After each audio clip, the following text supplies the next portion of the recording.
And now, it's time for another Dice Tower review with Tom Vasel. Hey everybody, I'm Tom Vasel, and today we're taking a look at talent show. My kids like to put on talent shows at home, and I used to be invited in them until I did an interpretive dance to the sounds of silence. I'm no longer asked back. But talent shows, you do something, it's fun. Like I said, my kids like doing it. They like it up, acting, singing, whatever it is, and it's fun for everyone involved, unless, of course, you come in second or third place. And that's sort of the theme for this game. Essentially, it's a mix of Pictionary and charades and Boggle. Does that make sense? Let me show you.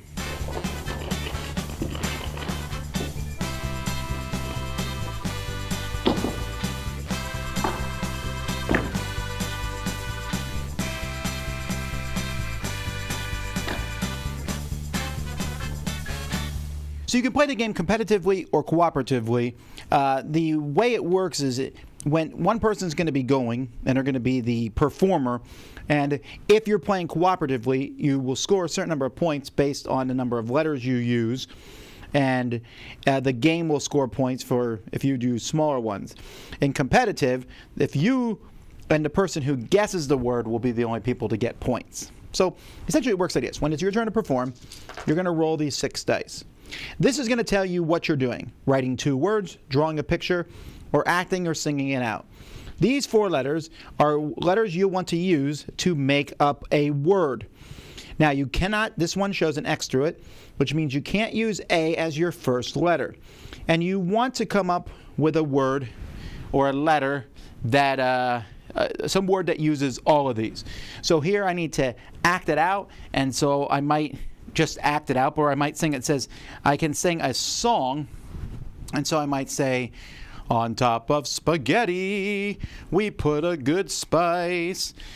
It's needed for something, and I'm running out of words. But if you guess what it is, in this case it's basil, or basil leaves, I guess, then we are going to score points. Now there's a little chart in a book. If we're playing cooperatively, I used all 4 letters. If you guess it, we get 4 points, and the game gets none. But if no one got it, then the game would get 5 points. If I use fewer letters, we get points, but the game also gets points, and you might as well not even do one that just starts with 1 letter, unless, of course, you can't think of anything else to do. In a competitive game, the players will get points equal to the number of letters you used in the word. So the 3 categories are act it out or sing it out, like I just did. Draw a picture of it. So let's see if we can do one here. We draw a picture. Notice that it can't start with M. And let me see if I can come up with the word fast enough.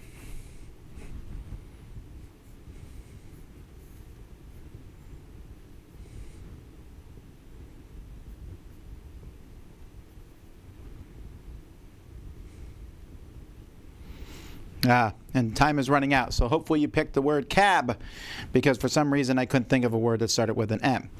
And then the other, there is an eraser on this pen, the other thing here would be you write 2 words down as clues. So I might do this, and so I might write baseball flag. And hopefully you guess that the word is, I cheated, because I can't do P as the beginning of my word. Hang on. I'll think of another word now. Well, I can't think of one now, and time would have run out by this point, so I messed up. Anyway, that's how you play. You're going to be scoring points, and after a certain number of rounds, which are kept track here, the game's over. Most points is the winner, unless you're playing against the game, in which case you try to beat the game.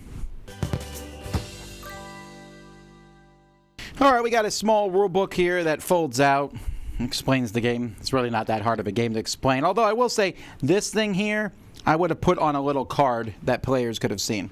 The dice are extremely high quality. These tokens work fine. I mean, they're just tokens. You have the 1 type of tokens which stand for 5 of the other ones to keep track of the points. And the timer works, the pen works. The best thing about the component really is the box. Everything's in this nice little magnetic clasp box, and it all fits in there fine.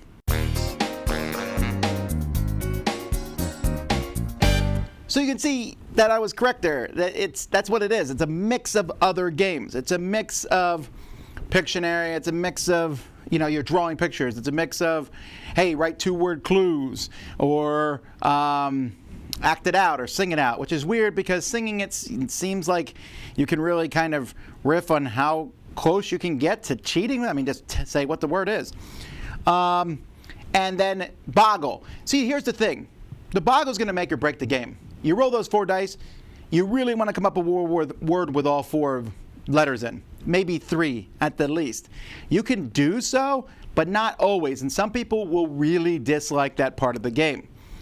And here's the thing. The people who like the boggle part are probably not going to want to act it out. I'm just not seeing a big Venn diagram between people who like those. I played this with my family, and it went over okay. The kids like to act stuff out, but they hated the boggle part. Me and my wife like the boggle part, but we're not as keen on jumping out then and singing it, or what have you. And I just don't know that the two things come together super strongly. It's not bad, it's just okay. And there's a gazillion party games out there, so I don't know that I would put this one above any others. Your mileage may vary, and hopefully this review will help you out. Maybe you like that idea of figuring out a word and then drawing it or writing 2-letter clues. Also, man, when we played against the computer opponent, it whooped us, but good. I only played as competitive because it's a little bit more interesting that way. The scoring for the cooperative one just doesn't work for me. So anyway, that's Talent Show. Dice Tower Judgment, it's entertaining, but doesn't really stand out.